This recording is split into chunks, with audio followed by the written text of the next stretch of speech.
سلام به همگی. امروز قراره در مورد یه مهارت فوق‌العاده حیاتی صحبت کنیم که راستشو بخواید هیچ وقت تو مدرسه بهمون یاد ندادن. سواد مالی.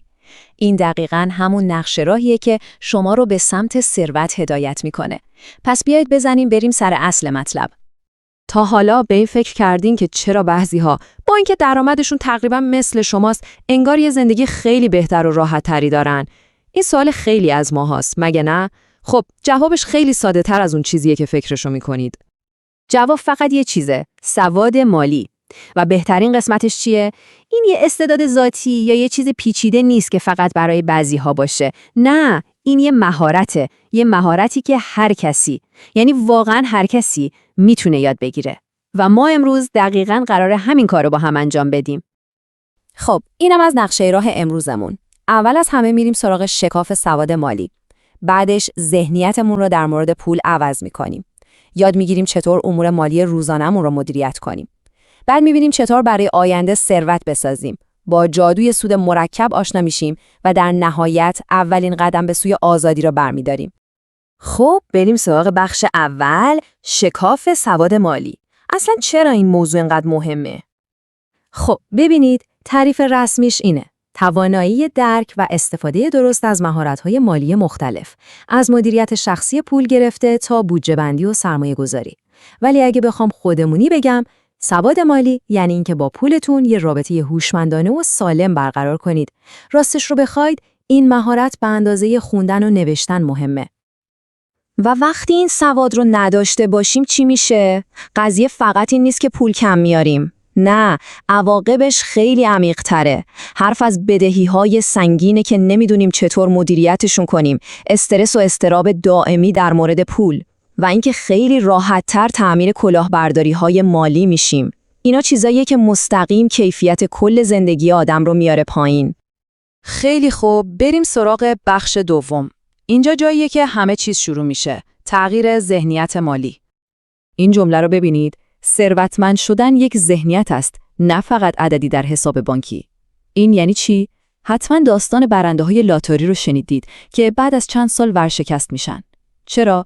چون اونا پول داشتن ولی ذهنیت ثروت رو نداشتن. ثروت واقعی اول توی ذهن شما ساخته میشه، بعد توی حساب بانکیتون. خب، دو تا ذهنیت اصلی در مورد پول وجود داره. یکی ذهنیت کمبود که فکر میکنه دنیا مثل یک کیک با تیکه‌های محدوده و اگه یکی یه تیکه برداره برای بقیه کمتر میمونه. این ذهنیت همیشه میگه من نمیتونم اینو بخرم. اما در مقابل ذهنیت فراوانی قرار داره. این ذهنیت باور داره که فرصت برای همه هست. این ذهنیت نمیپرسه نمیتونم، میپرسه چطور میتونم اینو بخرم. و همین یه تغییر کوچیک تو سوال کل بازی رو عوض میکنه. حالا یه سوال خیلی مهم از خودتون بپرسید. هدف شما اینه که واقعاً ثروتمند باشید یا فقط ثروتمند به نظر برسید؟ این دوتا خیلی با هم فرق دارن. آدمای واقعاً ثروتمند همیشه کمتر از درآمدشون خرج میکنن. چرا؟ چون اون پول اضافه رو سرمایه گذاری میکنن تا ثروت واقعی بسازن، نه اینکه چیزای دهن برکن بخرن که بقیه رو تحت تاثیر قرار بدن. خب بریم سراغ کارهای عملی. بخش سوم، مدیریت مالی روزانه. اینجا جاییه که عادتهای کوچک نتایج بزرگ رو رقم میزنن. شنیدید میگن اثر لاته؟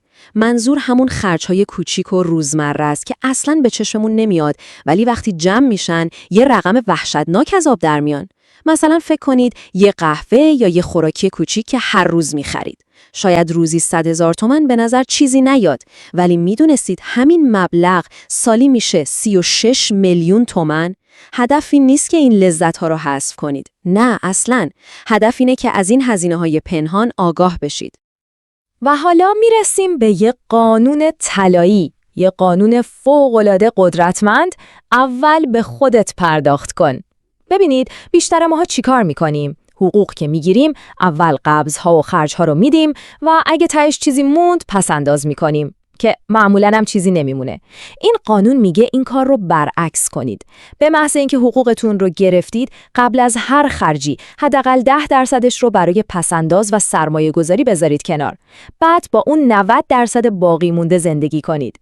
شاید عجیب به نظر بیاد، ولی به طرز شگفت‌انگیزی هزینه‌هاتون خودشون رو با بودجه جدید وفق میدن. امتحانش کنید. خب، حالا که مدیریت امروز رو یاد گرفتیم، وقتشه که به فکر فردا باشیم. بخش 4، ساختن ثروت برای فردا. اینجا دیگه حالت تدافعی تمومه. وقت حمله است. میخوام ساده ترین و در عین حال عمیق ترین تعریف مالی رو بهتون بگم. دارایی چیه؟ هر چیزی که پول تو جیب شما میذاره. بدهی چیه؟ هر چیزی که پول از جیب شما خارج میکنه. تمام، به همین سادگی. مثلا ماشین شخصی شما که هر ماه هزینه بنزین و بیمه و استهلاک داره یه بدهیه. اما اگه همون ماشین رو توی سرویس آنلاین ثبت نام کنید و باش درآمدزایی کنید، تبدیل به یه دارایی میشه. پس هدف اصلی چیه؟ این که تا میتونیم دارایی جمع کنیم، چیزهایی که برامون پول بسازن، حتی وقتی خوابیم. این میتونه سرمایه گذاری تو سهام باشه، طلا باشه یا راه اندازی یک کسب و کار آنلاین کوچیک که درآمد غیر فعال ایجاد کنه.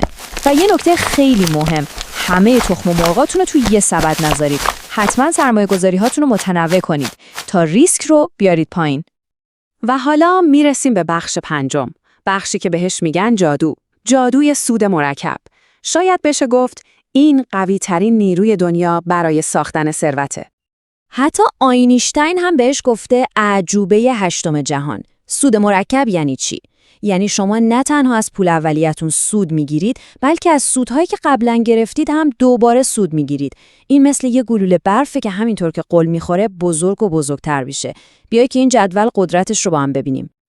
به این اعداد نگاه کنید. فرض کنید 1,000,000 تومان دارید. با سود ساده 20% بعد از 10 سال پولتون میشه 3 میلیون. بد نیست نه؟ اما حالا با سود مرکب چی؟ همون 1,000,000 تومان بعد از 10 سال میشه بیشتر از 6 میلیون تومان، یعنی 2 برابر. این دقیقاً همون گلوله برفیه که در طول زمان تبدیل به یه بهمن عظیم میشه. قدرت واقعی سود مرکب در زمانه. و بالاخره میرسیم به بخش آخر، اولین قدم شما به سوی آزادی، چون در نهایت تمام این کارها برای رسیدن به یه هدف بزرگتره. ببینید، ثروت واقعی داشتن ماشین گرون قیمت یا خونه بزرگ نیست. ثروت واقعی یعنی آزادی.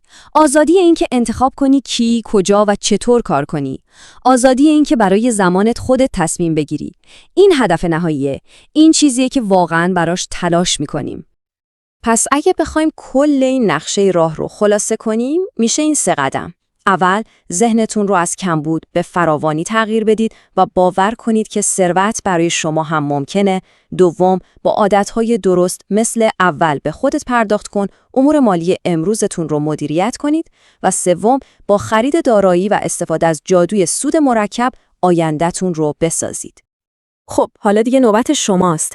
ازتون میخوام از خودتون بپرسید اولین کوچکترین قدمی که همین امروز میتونید برای ساختن آزادی خودتون بردارید چیه؟